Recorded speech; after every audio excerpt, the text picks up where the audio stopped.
So today I'm working on the Mark II Jetta coupe. So it's a job that's so easy you can do it on your driveway at home. So I am. So today I'm going to show you how to remove the dash cluster and change the bulbs on a Mark II Golf or Jetta. Now there's two stages to attacking this job.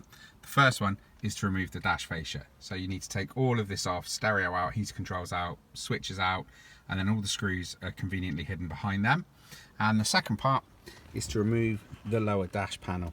So you might think, Tim, why on earth are you doing the lower dash panel? It's all the way down there, a long way away from your clocks. But as a friend of mine taught me, it's a really easy way to get your Speedo cable unplugged. So before, in the past, when I've been taking my dash apart to change my dash bulbs, I've kind of wrestled with the cable, sticking my hand down the back of the dash, between the dash and the dash pod itself, scratching up my knuckles. Really fiddly job, really frustrating. Whereas this way, it gives you easy access to the back of the dash pod from the bottom. You can unplug the cable in no time at all, and you don't have to scrape your knuckles, which is always a win. So there's 5 screws you need to take out to get the lower section of your dash off. So the first one is next to your centre console or your blanking panel if you've got a poverty spec car like me. Then the second one is just here. So you've got one screw there, then coming across you've got another screw here. Then there's one in the corner, and then you've got one just down here as well. So once you've taken those 5 screws out, you should have something resembling this. Now what this means is you can put your hand up the side of the steering column, and that'll give you really easy access to the back of your clocks, and you can just pop the Speedo cable off, and that's it, it's done.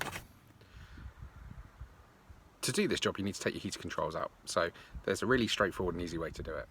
So all I do is I line up the sliders in the middle and just give them a pull.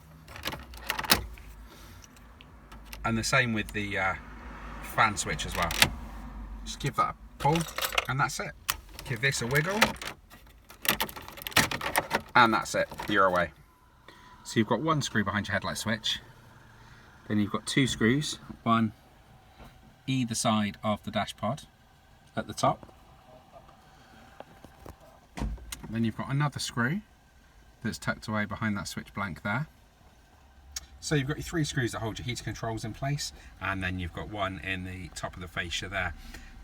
And with those screws out, your dash fascia will just pop out. So with all of that out, your dash will look something like this. Now, there's just 2 last screws either side of the dash pod, and then you've got your connectors here. So this is an early car, the C1 Electrics, so it's got the 2 connectors. If you've got a later car with the hazard switch on the steering column, that is a C2 car, and you'll only have the 1 connector. Now this last part is something you want to go steady with, because you've got all the screws out, and if you try and pull the dash pod, you may find that it doesn't actually want to come. Now there's a reason for that. There's a tiny little tab on the top of the pod which stops it coming out. So you have to gently just lift the dash slightly on the top and it'll move. I'll show you what I mean.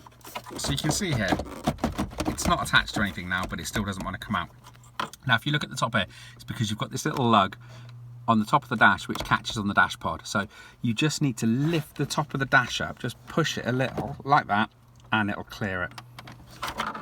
And that's the offending dash pod out. So you can see there the miles at 115,999 miles. It didn't want to trip over to 116,000, so it had to come out and be replaced. Luckily, I picked up a set with 116,705 miles, so only a couple miles more, but that's a trade-off I'm happy to pay, to mean that I've got my mileage pretty much spot on for the car still. Now if you're doing this job for any other reason other than changing your dash bulbs, I'd advise changing your dash bulbs while you've got it apart.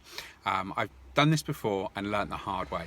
So I'd stripped it down, changed the dash pod over, and went away happy. That night, popped my lights on, and my dash was just pitch black. So I had to take it all apart the next day and do it all over again. So they're a couple of pounds on eBay.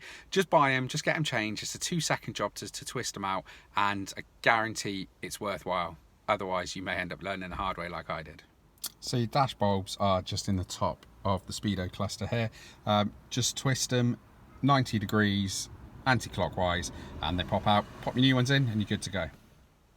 And so now with the bulbs back in the new cluster, all you need to do is just do everything we've just done but backwards. So that is the dash all put back together with the new clocks in. I've taken it for a quick run around the block just to make sure everything's okay and there's no nasty noises, and it's absolutely spot on. So happy with the result. And that's finished. All told, it took me about 25 minutes, but I have done this job more times than I care to remember. So it's really straightforward. It's really easy to just get that dash apart.